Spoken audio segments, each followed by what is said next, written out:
Assalamualaikum warahmatullahi wabarakatuh. Kita bertemu lagi dengan Ibu Asisam Puji Astuti. Kita akan belajar mapel pembiakan tanaman KD K3LH dengan materi resiko kerja dan bahan-bahan beresiko.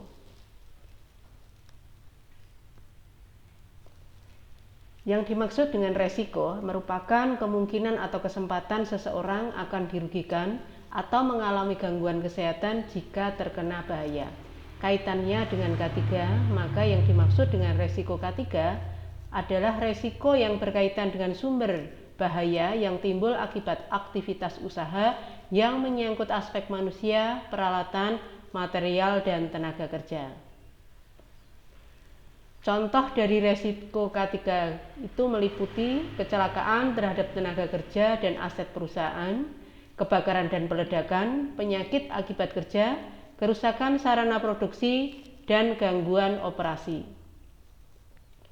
Untuk mengetahui resiko K3, maka perlu dilakukan analisis resiko.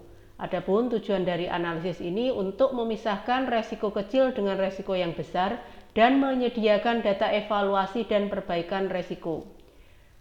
Analisis yang sering digunakan adalah analisis kualitatif, yaitu menggunakan bentuk kata atau skala deskriptif untuk menjelaskan seberapa besar potensi resiko yang akan diukur. Hasil dari analisis ini akan mengetahui bahwa resiko yang ditimbulkan adalah resiko rendah, resiko sedang, atau resiko tinggi. Untuk menghindari adanya resiko kerja, maka perlu dilakukan antisipasi resiko. Antisipasi yang bisa dilaksanakan yaitu dengan mengaturi, yang pertama adalah peraturan perundangan, standarisasi, pengawasan, penelitian, riset medis, latihan, penggairahan, asuransi, dan organisasi K3. Selain itu, kita harus mengetahui bahan-bahan yang beresiko tinggi. Untuk itu perlu dilakukan identifikasi unsur atau bahan-bahan yang beresiko tinggi. Secara umum, bahan beresiko tinggi dikelompokkan menjadi 5 macam. Yang pertama adalah bahan bersifat korosif. Biasanya akan diberi label gambar seperti gambar pada gambar tersebut, ya.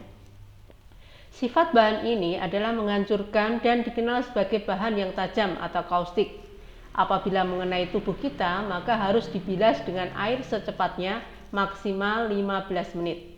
Contoh bahan yang bersifat korosif adalah asam hidrolik, asam belerang, asam cuka, dan natrium oksida.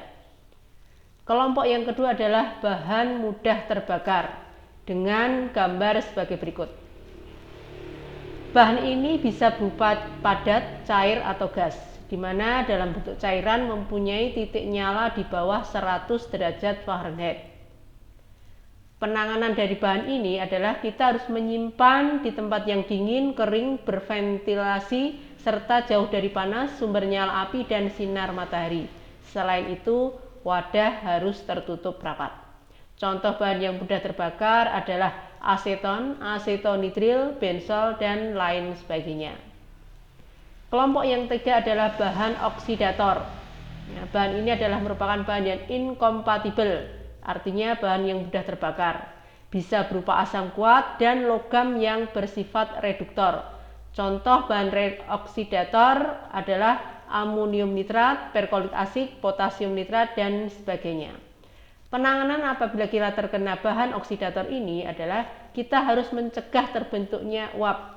Simpan bahan atau zat tersebut di tempat yang dingin, kering, berventilasi, serta jauh dari panas, sumber api, dan sinar matahari.